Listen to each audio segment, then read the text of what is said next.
De manera paralela a la aprobación del Plan B de la reforma electoral que concluirá esta semana en el Senado de la República, la Cámara de Diputados ha echado a andar el proceso de selección de 4 nuevos consejeros electorales que tendrán que sustituir a 4 que terminan su periodo en abril próximo, entre ellos el consejero presidente Lorenzo Córdoba.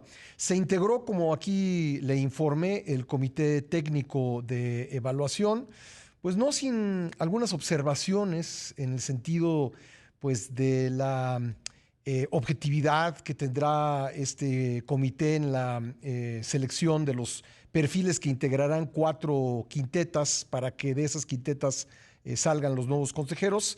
Y vamos a hablar de este proceso con Luis Carlos Ugalde, director general de Integralia Consultores y ex consejero presidente del IFE, hoy INE. ¿Cómo estás, Luis Carlos? Buenos días. Muy buenos días, Pascal. Bueno, pues, ¿qué te pareció para comenzar la integración del Comité Técnico de Evaluación?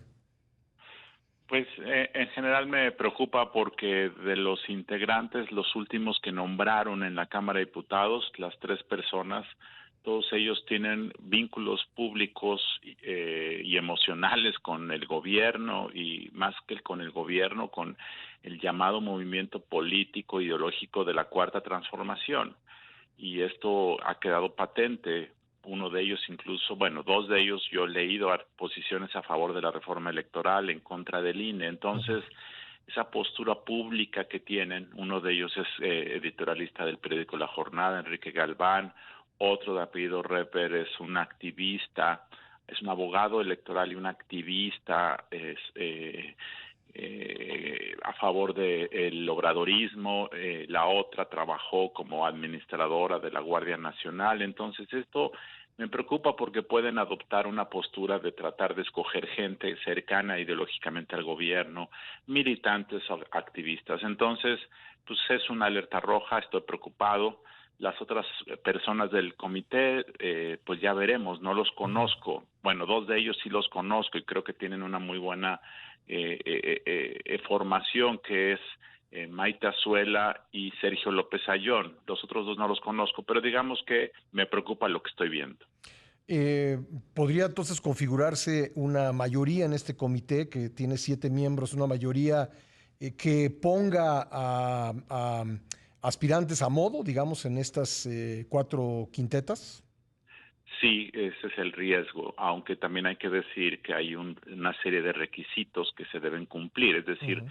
no pueden tomar gente de la nada y ponerlos, porque primero se tienen que inscribir, 2, tienen que pasar un examen escrito, luego hay una entrevista. Sin embargo, pues en todo ese proceso las decisiones se toman por mayoría y claramente pues habrá decisiones subjetivas de quién es mejor, de acuerdo a una entrevista, quién debe estar al final en las quintetas de las cuales se eligen a los consejeros. Entonces, sí hay un margen de discrecionalidad y ahí es donde la mayoría se puede imponer a la minoría y claramente buscar que más personas afines en sus posturas políticas queden al frente del INE. Haciendo la pregunta del abogado del diablo, la vez anterior que se renovaron posiciones en el Consejo General del INE, pues no resultó tan malo, ¿no? Los consejeros que entraron me parece que pues no han tenido un papel, pues, ¿cómo decirlo?, tan negativo o un papel favorable al oficialismo. Sí, no, son 4 consejeros nombrados en 2020 por unanimidad, con el voto de Morena a favor, y han resultado razonables, han hecho bien su trabajo. Ajá. Ahora, en esa ocasión se formó un comité que desde mi perspectiva cumplía los requisitos. Ujú. Era un comité más de personas con perfil académico y por lo tanto los resultados de ese comité fueron bastante positivos. En aquella ocasión causó mucha polémica la inclusión de John Ackerman, que a pesar de ser un académico, ha sido más activista y vociferante desde el punto de vista político que un académico. Entonces muchos pensaban que eso podría sesgar en las acciones del comité, pero la mayoría de los otros pues tenían una visión diferente y eso es lo que permitió que el comité funcionara razonablemente bien. Ujú.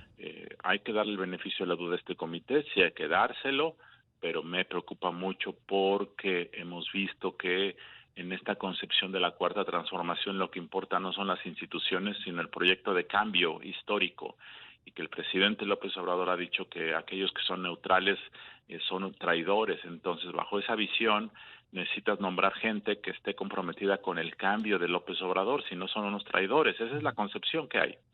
Eso es lo que me preocupa mucho, porque el INE debe ser una institución pues neutra, y para el presidente neutralidad es cobardía. Ahora, parece que en esta ocasión se ha renunciado a cualquier negociación para poder construir la mayoría calificada que se requiere para escoger a los consejeros y que todo esto podría terminar en una urna de insaculación. ¿Qué te parece esa perspectiva? Mira, a mí me gusta la insaculación, pero siempre y cuando el proceso previo de preselección de los aspirantes esté bien hecho. Ajá. ¿Por qué? Porque si tú haces un examen escrito, luego haces una entrevista y luego con criterios meritocráticos escoges a los mejores y los ubicas en quintetas, Ajá. pues entonces querría decir que cada quinteta estaría integrado con personas con el mérito para poder fungir como consejeros. Entonces, si lo haces al azar y por tómbola o sorteo, pues da igual. Ajá. De hecho, me parece superior porque al final ya los partidos no deciden con criterios políticos, sino es la suerte. Es decir, puedes propiciar que los insaculados estén más independientes de los partidos porque fue el azar quien los designó, Ajá. no los partidos. Ajá. Sin embargo, bajo la situación actual en donde personas afines a Morena pueden ser los que estén sesgando para que en las quintetas finalistas queden más personas vinculadas al obradorismo, entonces el sorteo pues va a acabar por favorecer a esas personas. Entonces, bajo el criterio Como actual, pues comprar todos ya los no boletos de la funciona lotería, ¿no? eso. Por ejemplo. Así es. Sí. Bueno, pues ya lo Entonces, estaremos viendo, Luis Carlos. Creo que va a ser un momento pues muy importante para nuestra democracia, la designación de estos cuatro consejeros y luego la discusión. Ya no me da tiempo de que lo hablemos, pero lo haremos, si tú nos permites, en otra oportunidad. ¿Quién será el próximo presidente del Consejo General del INE? Creo que va a ser un momento muy relevante en nuestra democracia. Te agradezco así es, mucho. Pascal. Te Buenos días. agradezco. Gracias, Luis Carlos Ugalde, director general de Integralia Consultores y ex consejero presidente del IFE hoy.